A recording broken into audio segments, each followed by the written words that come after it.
महात्मा गांधी के प्रपौत्र तुषार गांधी का अभी बिहार में और देश के दूसरे राज्यों में और विरोध हो सकता है। जी हाँ, उनका बहिष्कार हो सकता है, उन्हें अपमान की घूंट पीनी पड़ सकती है। तुषार गांधी ने कोई अपराध नहीं किया है, उन्होंने कोई गलती नहीं की है, लेकिन आने वाले समय में अगर महात्मा गांधी के प्रपौत्र तुषार गांधी का बिहार में या देश के दूसरे किसी स्थान पर विरोध हो, उनका बहिष्कार हो, तो इसमें आश्चर्य की बात नहीं होगी। बिहार ही नहीं, पूरे देश दुनिया में पूछा जा रहा है कि महात्मा गांधी के प्रपौत्र तुषार गांधी का आखिर बिहार में क्यों अपमान हुआ, चंपारण की धरती पर उनका क्यों विरोध किया गया, बहिष्कार क्यों किया गया उनके कार्यक्रम का। तुषार गांधी को पूर्वी चंपारण के तुरकौलिया में आयोजित एक संगोष्ठी से क्यों बैरंग लौटना पड़ा। मोतिहारी के निकट तुरकौलिया में ऐतिहासिक नीम के पेड़ के करीब आयोजित संगोष्ठी में स्थानीय मुखिया विनय सिंह और महात्मा गांधी के प्रपौत्र तुषार गांधी के बीच बहस क्यों हुई, तीखी बहस क्यों हुई। जी हाँ, मुखिया विनय सिंह ने तुषार गांधी को वापस चले जाने को कहा। यह वही नीम का पेड़ है जहां कभी महात्मा गांधी पहुंचे थे। सवाल उठता है कि जिस चंपारण ने मोहनदास करमचंद गांधी को महात्मा गांधी बनाया, उसी चंपारण से उनके प्रपौत्र तुषार गांधी को वापस लौटने के लिए मजबूर क्यों किया गया। नमस्कार, मैं हूं विभेश त्रिवेदी और आप देखना शुरू कर चुके हैं जनता चौक लाइव। हमेशा की तरह वीडियो रोचक है, सामयिक है। आपसे आग्रह है कि आगे बढ़ने से पहले कृपया इस वीडियो को लाइक कीजिए, 1 सेकेंड रुककर मेरे चैनल जनता चौक लाइव को सब्सक्राइब कीजिए और अगर वीडियो पसंद आए तो इसे अधिक से अधिक लोगों तक पहुंचाने के लिए इसे सभी ग्रुप में शेयर कीजिए।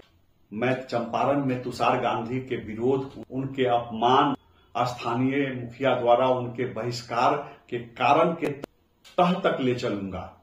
आप 1 सेकेंड के लिए यह भूल जाइए कि तुषार गांधी के साथ अच्छा हुआ, बुरा हुआ। मैं यह बताने की कोशिश करूंगा कि आखिर हुआ तो क्यों हुआ, ऐसा क्यों हुआ। आप मेरे साथ अंत तक बने रहिए। तुरकौलिया में जिस नीम के पेड़ के निकट पंचायत भवन में तुषार गांधी एक संगोष्ठी को संबोधित करने पहुंचे थे, उसी नीम के पेड़ के नीचे 1917 में महात्मा गांधी पहुंचे थे। जी हां, उन दिनों वे मोहनदास करमचंद गांधी थे। जिस नीम के पेड़ के नीचे अंग्रेजी हुकूमत किसानों को, मजदूरों को प्रताड़ित करती थी, किसानों का उत्पीड़न होता था, किसानों का शोषण होता था, गांधी वहीं पहुंचे थे और उन्होंने चंपारण के किसानों की व्यथा नीम के पेड़ के पास सुनी थी। और तब से भारतीय स्वतंत्रता संग्राम के इतिहास में पूर्वी चंपारण का तुरकौलिया स्थित नीम का पेड़ ऐतिहासिक है, एक तीर्थ स्थल है। इसी नीम के पेड़ के नीचे गांधी जी ने अंग्रेजों की क्रूरता की दास्तान सुनी थी, किसानों पर जो जुर्म हो रहे थे उसकी दास्तान सुनी थी और गांधी जी ने किसानों को आश्वासन दिया था कि उन्हें अंग्रेजों के जुर्म, शोषण, अत्याचार से मुक्ति दिलाई जाएगी। आपको संक्षेप में बताता चलूं कि इन दिनों महात्मा गांधी के प्रपौत्र तुषार गांधी बिहार में बदलाव यात्रा पर हैं। उन्होंने 12 जुलाई को पश्चिमी चंपारण के ऐतिहासिक भितिहरवा आश्रम से बदलाव यात्रा, अपनी पदयात्रा का शुभारंभ किया और अगले दिन 13 जुलाई को तुषार गांधी तुरकौलिया पहुंच गए। तुरकौलिया में तुषार गांधी के सम्मान में स्थानीय मुखिया विनय सिंह ने एक संगोष्ठी का आयोजन किया था। पंचायत भवन में संगोष्ठी आयोजित की गई थी। फिर हुआ क्या? दरअसल तुषार गांधी के साथ आए एक पदयात्री ने भाषण देना शुरू किया और लोगों से अपील की कि आगामी बिहार विधानसभा चुनाव में वे महागठबंधन को वोट दे, महागठबंधन का समर्थन करे, महागठबंधन के उम्मीदवारों को वोट दे। संगोष्ठी में महागठबंधन को जिताने की अपील सुनते ही मुखिया विनय सिंह नाराज हो गए। मुखिया विनय सिंह ने खड़ा होकर कहना शुरू किया कि मुख्यमंत्री नीतीश कुमार के काम से, प्रधानमंत्री नरेंद्र मोदी के काम से यहाँ की जनता खुश है। मुखिया ने कहा कि नीतीश सरकार अच्छा काम कर रही है और प्रधानमंत्री नरेंद्र मोदी जनता के कल्याण का काम कर रहे हैं। मोदी की सरकार में सबका कल्याण हुआ है। विनय सिंह ने साफ शब्दों में तुषार गांधी से कहा कि आप चले जाइए, हम आपके कार्यक्रम में शामिल होना नहीं चाहते हैं। आप जो कर रहे हैं यह गांधीवाद नहीं है। आप महात्मा गांधी के वंशज नहीं हो सकते। आपको शर्म आनी चाहिए। आप महात्मा गांधी के वंशज हैं। मुखिया के बयान से तुषार गांधी भी भड़क गए। तुषार गांधी ने कहना शुरू किया कि आप धीरे धीरे बात कीजिए, आप शांति से बात कीजिए, आप तमीज से बात कीजिए। लेकिन ऐसा कहते हुए तुषार गांधी का लहजा तीखा होता चला गया। तुषार गांधी और मुखिया विनय सिंह में तीखी बहस होती चली गई। माहौल गर्म हो गया। जैसे ही तुषार गांधी ने मुखिया को कहा कि आप तमीज से बात कीजिए, तो मुखिया नाराज हो गए। उन्होंने कहा कि आप मुझे तमीज से बात करने के लिए बोलेंगे। दोनों को शांत करने के लिए कुछ लोगों ने बीच बचाव का प्रयास भी किया। अंततः तुषार गांधी को संगोष्ठी से बाहर निकल जाना पड़ा और उन्होंने बाहर निकलकर लोगों से बात करते हुए मुखिया के प्रति नाराजगी जताई। मुखिया पर बरसते हुए तुषार गांधी ने विरोधियों को गोडसे का वंशज तक कहा। जी हाँ, ठीक उसी तरह से जिस तरह से तुषार गांधी पिछले 5 साल से देश के अलग अलग हिस्से में घूम घूम कर एक राजनीतिक दल के लोगों को गोडसे का वंशज बताते आ रहे हैं। आप YouTube पर चले जाइए और महात्मा गांधी के प्रपौत्र तुषार गांधी का वीडियो देखिए। वे प्रायः केंद्र की भाजपा सरकार, भाजपा नेताओं को निशाना बनाते हुए गोडसे का वंशज कहते रहते हैं। तो तुर्कोलिया में आयोजित संगोष्ठी से बाहर निकलने के बाद तुषार गांधी ने कहा कि लोकतंत्र पर हमला हुआ है, गांधीवाद पर हमला हुआ है, अपमान हुआ है लोकतंत्र का। सवाल उठता है कि क्या गांधी के प्रपौत्र को देश के किसी राज्य में जाने का हक नहीं है? क्या उन्हें अपने विचार व्यक्त करने का हक नहीं है? हमारा संविधान देश के किसी भी नागरिक को कहीं भी जाने, अपना मत रखने, अपने विचार रखने का अधिकार देता है। जनता का अधिकार है विचार अभिव्यक्ति। जैसे बिहार के बेरोजगारों को पंजाब के खेतों में काम करने का अधिकार है, गुजरात और महाराष्ट्र के कल कारखानों में काम करने का अधिकार है, अपनी मातृभाषा में बोलने का अधिकार है, उसी तरह से महात्मा गांधी के प्रपौत्र तुषार गांधी को या देश के अन्य नागरिकों को किसी भी राज्य में जाने, अपनी मातृभाषा में बात करने, अपने विचार रखने का हक है। तो तुषार गांधी को भी पूरा हक है कि वे बिहार में आए, पदयात्रा करें और वे महागठबंधन को वोट देने की अपील करें। वे नीतीश कुमार के विरोध की अपील कर सकते हैं, वे नरेंद्र मोदी का विरोध करने की अपील कर सकते हैं। यह तुषार गांधी का संवैधानिक अधिकार है और तुषार गांधी पूरे देश में घूम भी रहे हैं। वे देश में घूम घूम कर एक खास विचारधारा से जुड़ी पार्टी के लोगों पर गोडसे का वंशज होने का आरोप भी मढ़ रहे हैं। अब मैं उस मनोवैज्ञानिक स्थिति की चर्चा करूंगा जिसमें महात्मा गांधी के प्रपौत्र तुषार गांधी का विरोध हो जाता है, उनके कार्यक्रम का बहिष्कार हो जाता है।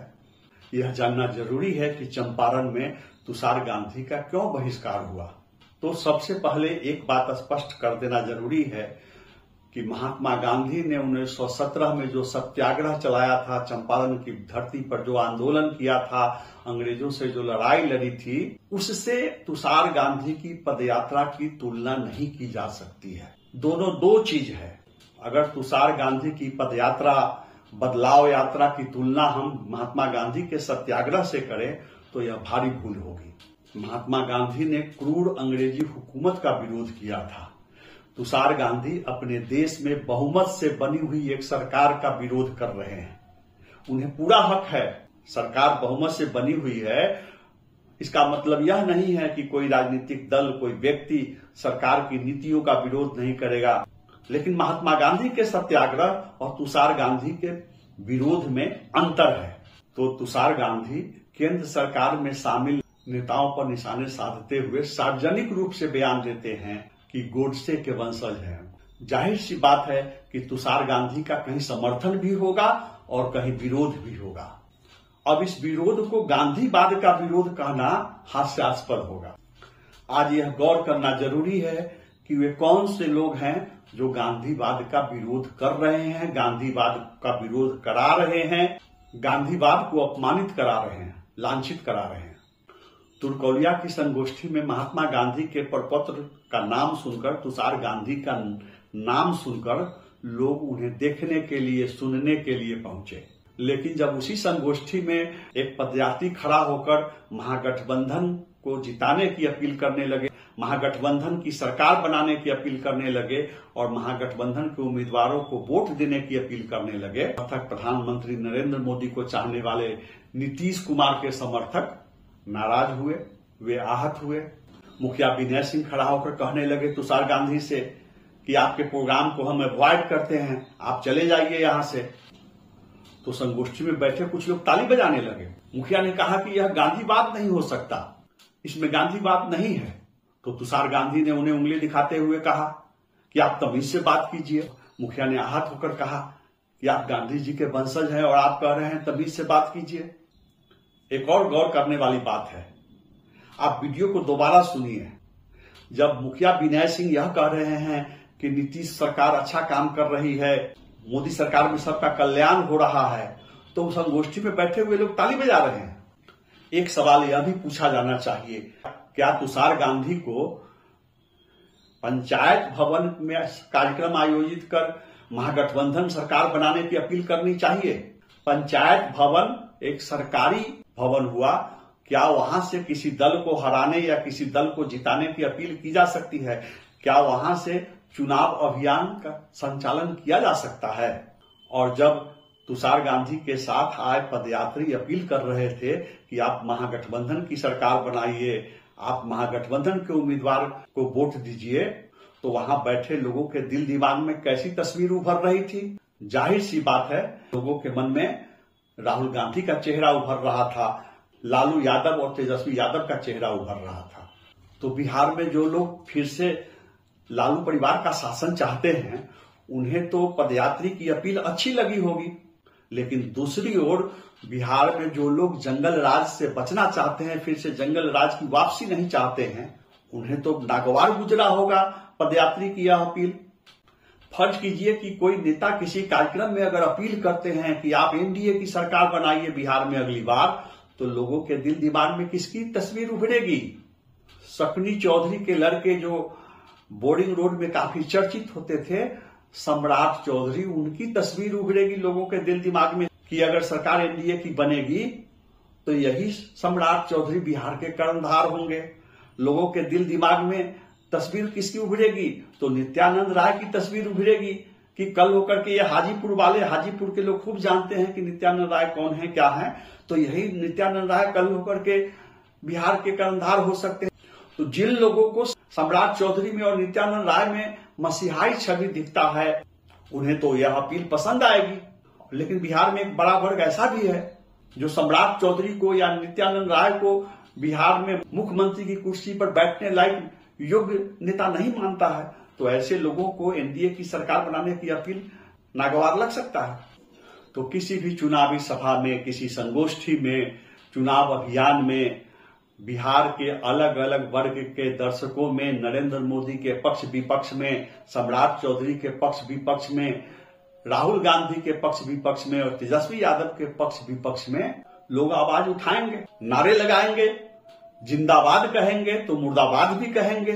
तो आप कमेंट बॉक्स में जवाब दीजिए कि तुर्कौलिया की संगोष्ठी में मुखिया ने गांधीवाद का विरोध किया या एक ऐसे नेता का विरोध किया जो देश में घूम घूम कर कुछ लोगों को गोडसे का वंशज कहे जा रहे हैं। किसका विरोध किया मुखिया विनय सिंह ने?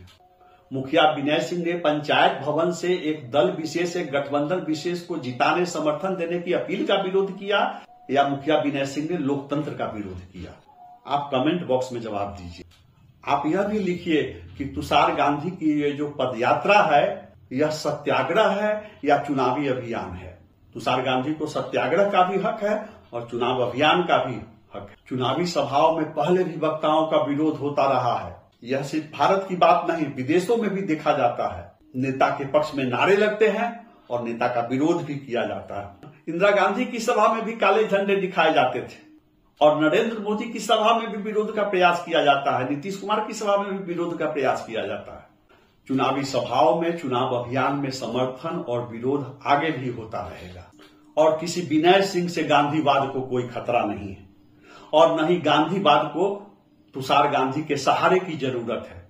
अगर आज देश दुनिया में गांधीवाद प्रासंगिक है, गांधीवाद के प्रति लोगों में आदर है, तो वह तुषार गांधी की पदयात्रा की बदौलत नहीं है। तुषार गांधी को राहुल गांधी की पदयात्रा में शामिल होना था, हुए, आगे भी हो, लेकिन अगर वे देश में घूम घूम कर चाहे किसी के साथ गाली गलौज की भाषा का प्रयोग करेंगे, किसी को गोडसे का वंशज कहेंगे, तो उनका समर्थन भी होगा और विरोध भी होगा। आप कमेंट बॉक्स में लिखिए कि क्या तुषार गांधी की इस भाषा से महात्मा गांधी खुश होते।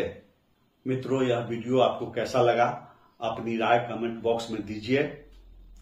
आपको अगर यह वीडियो पसंद आया तो इसे अधिक से अधिक शेयर कीजिए और 1 सेकंड रुक करके इस वीडियो को लाइक कीजिए और 1 सेकंड से भी कम समय में इसे सब्सक्राइब कर लीजिए, ताकि मेरा मनोबल बढ़े और मैं आगे भी ऐसी खबरें आपके बीच ला सकूं। नमस्कार।